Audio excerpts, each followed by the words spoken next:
இதனால் தமிழ்நாட்டு மக்களுக்கு தான் பாதிப்பு என்பதை தவிர்த்து தேச அளவில் இன்னைக்கு சுவிட்சர்லாந்தில் அந்த பொருளாதார அந்த கூட்டத்துக்கு போகும்போது 20 லட்சம் கோடி இன்னைக்கு நிதிகளை இது பண்ணிருக்காங்க. மகாராஷ்டிரா அதிகமாக பண்ணிருக்கு, தெலுங்கானா பண்ணிருக்காங்க, ஆந்திரா பண்ணிருக்காங்க. ஆனால் தமிழ்நாட்டினுடைய தொழில்துறை அமைச்சர் போய் ஒரு முட்டையை தான் வாங்கிட்டு 0 அளவில் வாங்கிட்டு இருந்தாங்க தவிர வேறு என்ன வழங்கண்டாங்க.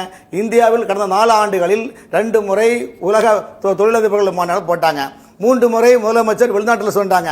இப்படி 5 முறையாக தமிழ்நாட்டு மக்களுக்கு கிடைத்த லாபம் என்ன? தங்களுடைய வளனை நிறுத்தி கொண்டு பெருக்கிக் கொள்ளார்கள். ஆளுநருடைய செலவினங்கள்லாம் தமிழ்நாடு அரசு பணம் தான். சரி, அதில் என்ன குறைஞ்சி போச்சு? ஆனால் நீங்கள் செய்கிறதெல்லாம் கலைஞருடைய பேனா வைக்கிறதுக்கும் கலைஞர் பேரில் கட்டடங்கள் வளைவை வைக்கிறதுக்கும் அந்த கலைஞர் பேரில் எல்லாம் வைக்கிறது. தமிழ்நாட்டில் வேறு ஆட்கள் இல்லையா? பாரதியார் இல்லையா? பாவு சுவாமிநாதன் ஐயர் இல்லையா? கட்டபொம்மன் எவ்வளோ தலைவர்களாக இருக்கிறாங்க, அவங்க பேரில் நீங்கள் மறைக்கிறீங்களே. இதைத்தான் ஆளுநர் வேதனைப்படுகிறார். ஒரு குடும்ப வளர்ச்சிக்காக ஒரு குடும்பத்தில் உள்ள தலைவர்களே நீங்கள் எல்லா துறையிலும் வைக்கல என்றால் அப்போ இந்த தமிழகத்தில் 8 கோடி மக்கள் இருக்கின்றார்கள். இந்த மக்களின் அரசியல் சாசனத்தை நீங்கள் புரிந்து கொண்டு செய்கின்றீர்களா?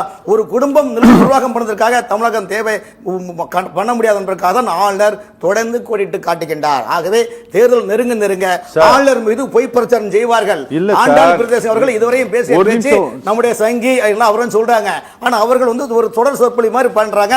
ஆனால் பாஜக மீது இவ்வளவு அழகா பிரச்சாரம் பண்ணி எங்களுக்கு கொடுப்பதற்கு மிகவும் அவங்களை வாழ்த்துக்களையும் தெரிவித்துக் கொள்றேன். ஆனால் திராவிட முன்னேற்ற கழகம் வரக்கூடிய அவங்களுடைய ஊடகங்களை 200 சீட்டு நாங்கள் ஜெயிப்போம், அதாவது இல்லாததை இருப்பது என்று சொல்லி இருப்பதை இல்லை என்று சொல்லி, அதாவது சீமான் பிரபாகரனை சந்தித்தாரா? இதுதான் உங்களுடைய விவாதம்.